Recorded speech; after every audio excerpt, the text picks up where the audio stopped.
Border থেকে সমস্ত মাল নিয়ে আসতো, নিয়ে আসা স্ট্রোক করতো বিডিআর এর প্যারেড গ্রাউন্ডে। সেনা কর্মকর্তারা বিডিআর কে দিয়ে দাম বাড়াইছে। যত ডাল ভাতের টাকা আছে সব মেরে খেয়ে ফেলেছে। যদিও কিছু হয়তো আমাদের মধ্যে অনেক হয়তো কিছুটা ক্ষয়ক্ষতি হয়েছে।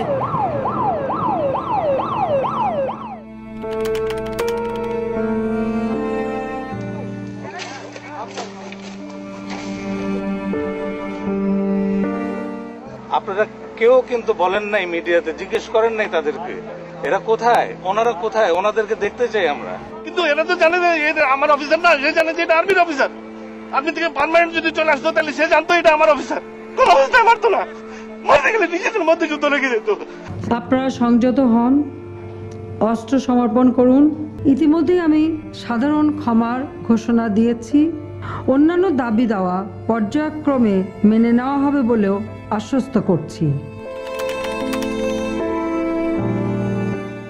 আমি তাদের কথা দিয়েছি যে সেনাবাহিনীর কোনো রকমের আক্রমণ তোমাদের উপর হবে না।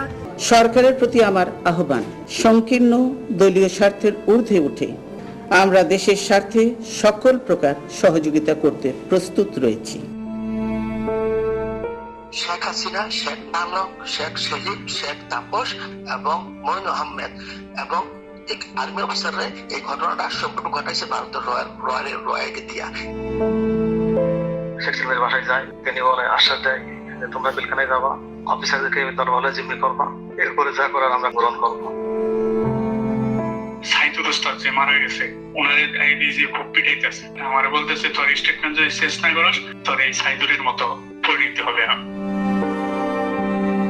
তাপসের বাসায় যে মিটিং এর সিদ্ধান্ত হয় তারা তাপসের নির্বাচনে আমাদের কেন্দ্রে পাশ করাই দিবে এবং তারা তাপসের কাছে কিছু দাবি দাওয়া পেশ করে।